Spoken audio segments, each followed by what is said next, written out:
श्री मात्रे नमः, श्री गुरुवे नमः। माँ कामाक्षी को प्रणाम करते हुए, उनसे प्रार्थना करते हुए कि इतनी मेरे वाणी को इतनी शक्ति दे, कि मैं इतनी सामर्थ्य दे कि मैं आपको इसका अर्थ समझा सकूं, सरल शब्दों में उस भाव में ले जा करके। ठीक, अब तक हमने श्लोक 13 समझा। श्लोक 13 तक क्या था? माँ ने हार पहना है, कामेश का। अब जो हमारी मेडिटेशन था वो था माँ ने मंगलसूत्र पहना है, फिर सोने का भी हार माँ के पहना है, उसमें माँ की मणि लगी हुई है। लेकिन अब जो माँ को प्रिय है वो क्या है? इसमें लिखा है कामेश्वर प्रेम रत्न मणि प्रतिपणस्तनी नाभ्यालवाल रोमाली लता फल कुचद्वई। एक बार भाव में जाके करते हैं। कामेश्वर प्रेम रत्न मणि प्रतिपणस्तनी नाभ्यालवाल रोमाली लता फल कुचद्वई। इससे पहले वाले श्लोक में क्या था कि कामेश के मन को तो एकदम मोह लिया है माँ, कामेश देख के प्रसन्न हो रही है। जगत किसका खेल है? कामेश्वर और कामेश्वरी का। ठीक, they are different kind of रसास। ठीक, एक होता है श्रृंगार रस, एक होता है वात्सल्य रस, वीर रस। बहुत तरह की हिंदी अगर पढ़ोगे ना, मैं प्रॉपर हिंदी मीडियम की हूँ, तो हम लोग को रस अलंकार सब पढ़ाए जाते थे। तो डिफरेंट टाइप के रस होते हैं।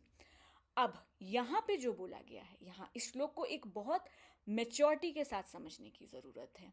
मुझे नहीं पता आप उस ध्यान की अवस्था में जाके इसको समझ पाएंगे कि नहीं समझ पाएंगे, लेकिन एक थोड़ा सा मैच्योरिटी डेवलप करिएगा इस श्लोक पे। यहाँ पे क्या बोला गया है? कामेश्वर प्रेम रत्ना मणि प्रतिपण स्तनी। लेकिन जो कामेश्वर, इतने माला माँ ने पहने हुए हैं, लेकिन उनके लिए तो जो कामेश्वर का प्रेम रत्न है ना, वही सबसे बड़ी मणि है।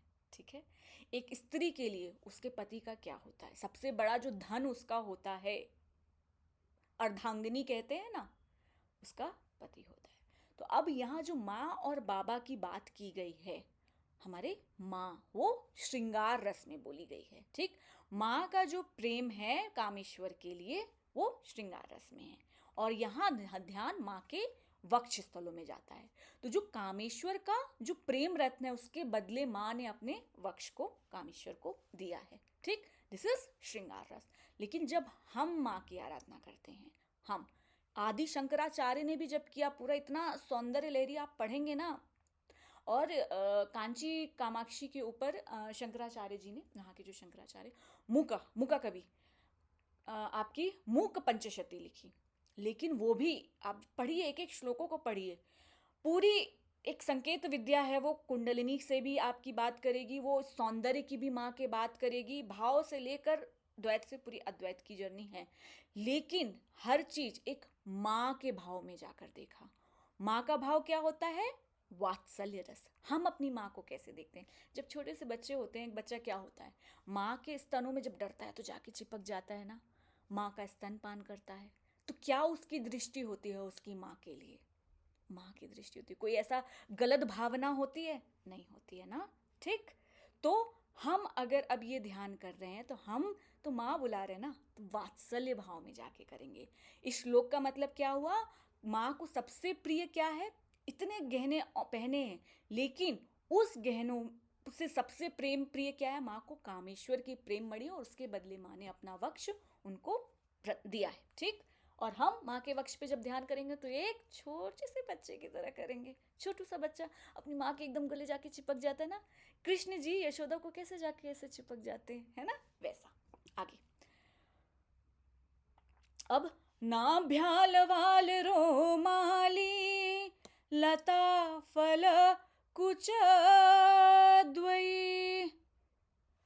अब जो माँ के वक्ष स्थल हैं, ऐसा लग रहा है, क्योंकि यहाँ वेस्ट भी है ना, ऐसे ऐसी स्लेंडर सी वेस्ट है।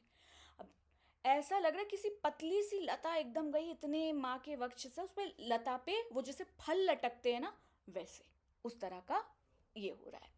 यहाँ पे ध्यान रखिएगा, ये आपकी कुंडलिनी एकदम, क्योंकि जो ईड़ा पिंगला सुषुम्ना की बात एकदम थिन जाती है। ठीक, वो भी संकेत में, लेकिन आगे चल के अभी आपका ध्यान ऐसे होगा। ठीक, श्रीचक्रराज सिंहासनेश्वरी श्रीललिता अम्बिके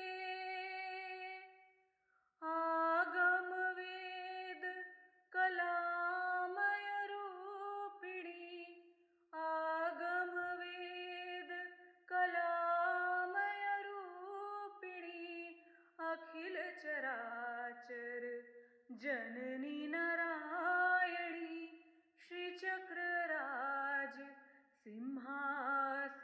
सिंहासनेश्वरी श्रीललिता अम्बिके नाग कंकण नटराज मनोहरी नाग कंकण नटराज मनोहरी ज्ञान विद्येश्वरी राज राजेश्वरी श्रीचक्रराज सिंहासनेश्वरी श्रीललिता अम्बिके